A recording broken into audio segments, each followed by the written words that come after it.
Up first tonight, right here on the WHAS 1119, we are following 2 breaking news. Hello, everybody. Thanks for joining us. I'm Doug Proffitt. A woman is dead and a man sent to the hospital tonight after a shooting that happened in Louisville's Park Hill neighborhood. Now, the shooting happened just after 8 o'clock tonight on Dumanil Street near Dr. W.J. Hodge Street in the city. A Louisville Metro Police spokesperson telling us the 2 people were found shot inside a home. The woman died at the hospital, and we're told the man was rushed into surgery. Right now, detectives are still working to find out what led to this shooting this evening. Anyone with information that can help those detectives can call anonymously. The tip line is 574-LMPD. You can also visit the online portal. Now, also happening tonight, 3 helicopter crew members have died tonight, killed when their medical helicopter crashed in Owenton, Kentucky. That's in Owen County in northern Kentucky. This is about an hour and a half northeast of Louisville. The FAA says the crash happened around 6 o'clock tonight. You see video from near the scene just into our newsroom. A spokesperson for Air Evac Life Team confirms that the crew was on their way to a scene to pick up a patient tonight. The company says the crew was based out of Grant County, Kentucky. That's also in northern Kentucky. The Owen Electric Cooperative says the crash knocked out power to part of the county there in Owen County, but it has since been restored. Just a few minutes ago, Kentucky State Police identified the crew members killed as Gail Alleman, Bethany Aikman, and James Welsh. The FAA and NTSB are on the scene investigating what happened. And right now, live here on the night team, there it is, the giant and dangerous Hurricane Milton. The National Hurricane Center today did not waste any words, saying it explosively intensified into the monster Category 5 that you are now watching on your screen. Today, people who live along Florida's Gulf Coast were busy preparing, filling sandbags to help prevent flooding, boarding up windows, and cleaning up debris left behind from the recent Hurricane Helene. Well, with that, we do want to pick up right now with our chief meteorologist, Ben Pine. And Ben, you know, we watched it turn into a Category 5 earlier. So what's new on when it'll make landfall, and where does this storm rank now in size historically? Yeah, Doug, after becoming one of the strongest hurricanes on record a little bit earlier this evening, with maximum sustained winds at 180 miles per hour, just a little bit of good news here as the storm has weakened a touch, maximum winds at 165 miles per hour, and currently is sitting about 600 miles off to the southwest of Tampa, Florida. It will remain still, though, a very, very strong Category 5 hurricane north of the Yucatan tonight, making its way across the Gulf of Mexico tomorrow, and then heading towards Tampa, west central Florida Wednesday night, moving off the east coast of Florida early Thursday. All of the impacts staying south of our area. We'll have more details here coming up in our full weather impact team forecast. A bit chilly, though, here locally for tonight. 40s. Chilliest since late April, over 5 months ago, so that warm jacket out the door, but just about perfect again for tomorrow, the high of 72 degrees. As I mentioned, the impacts from Milton stay south of our area. We have sunshine for a very long time coming up in the 7-day.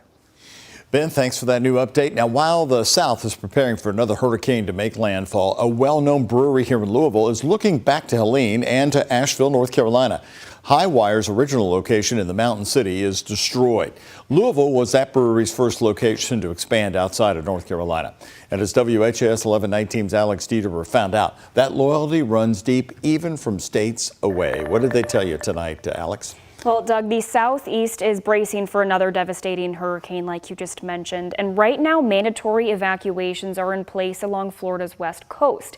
And while Floridians are bracing for what's to come with Milton, many in North Carolina are still picking up the pieces after Hurricane Helene's devastation. It's a little surreal. You can see the High Wire Brewery headquarters almost entirely submerged by water, a devastating wake left by Hurricane Helene. This is what the High Wire Beer Garden in Asheville looked like before the storm swept through the state.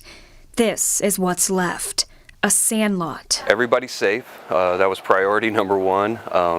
From what I heard, it was scary because electricity and cell service was very limited, if not available at all. So it took a few days for people to hear back. Kyle Colvin is the general manager of the Louisville High Wire location. They're really leaning on us to help bring in donations and to help the business. He says the brewery's Asheville headquarters closed because the damage was so bad. Right now, there's no time frame on if or when they'll reopen. It's going to be a struggle. I think it's going to change every day. if we're not going to be making new product for a while. So now we're just waiting for it to be safe enough for us to go in and clean up. And we're waiting for water and electricity in a lot of locations. It's going to be a long road. But even from hundreds of miles away, Louisville is showing up for the brewery. People have been coming in all last week, donating and bringing their support. Now, with the Category 5 hurricane barreling towards Florida, Cloven is sharing this message to businesses and residents, now knowing the impact a storm like this can have. Get out of the red zones, find family and friends to stay with, and be in contact with as many people as you can. This Friday, so just in a few days, Louisville High Wire will be collecting donations for Asheville all day long at their Baxter Avenue location. Live in studio, Alex Dieterer, the WHAS 11 night team on your side.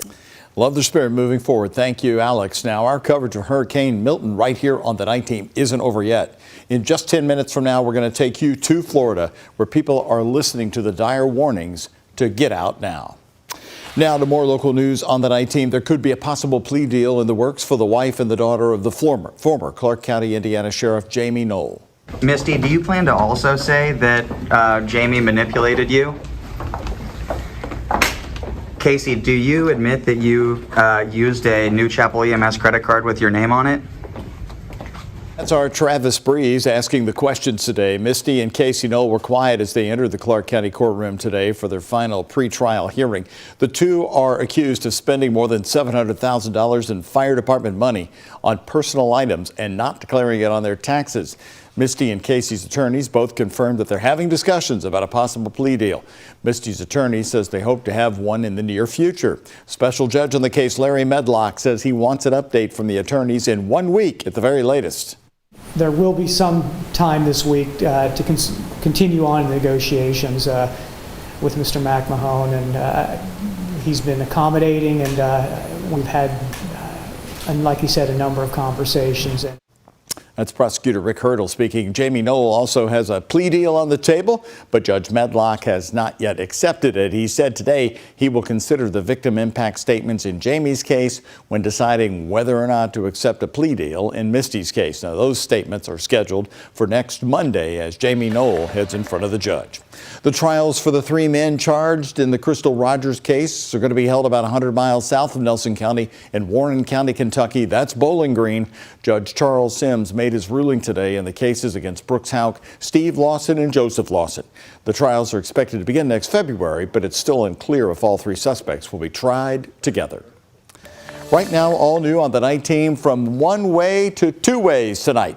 You now have a choice in which direction to drive along a long stretch of one of the city's oldest downtown streets. We're talking Jefferson Street. So how's it going so far on day 2 of this conversion?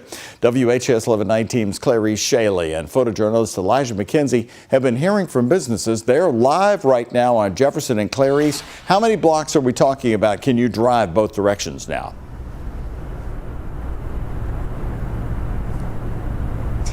Yeah, hey Doug. So this change spans from Baxter Avenue on the east into Brook Street, headed into downtown, and plenty of people do tell me today that they are excited about this change. Some even say they're surprised when they see cars driving on the old wrong side of the road. So this is still fairly new for many people here. But here at Spindletop Draperies, some do tell me they're concerned about this change and the possible crashes it may cause.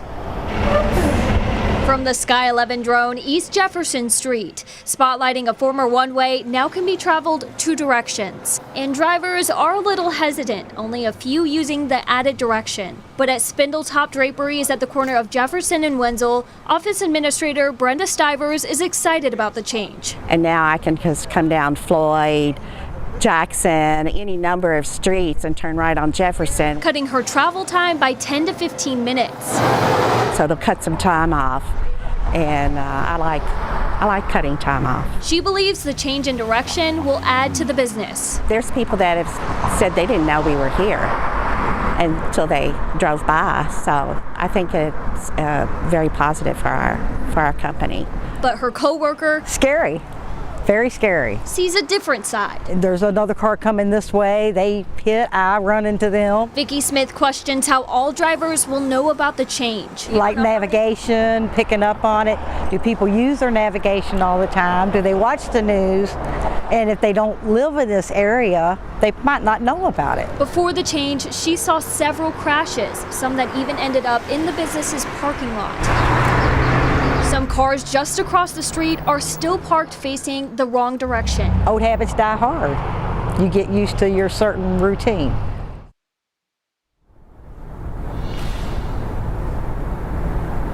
Now, I did reach out to Metro Public Works to see if those directional changes have been updated in navigational apps, and at this time I have not heard back. Live in Nulu, Clarice Shaley, WHAS 11 Night Team on your side.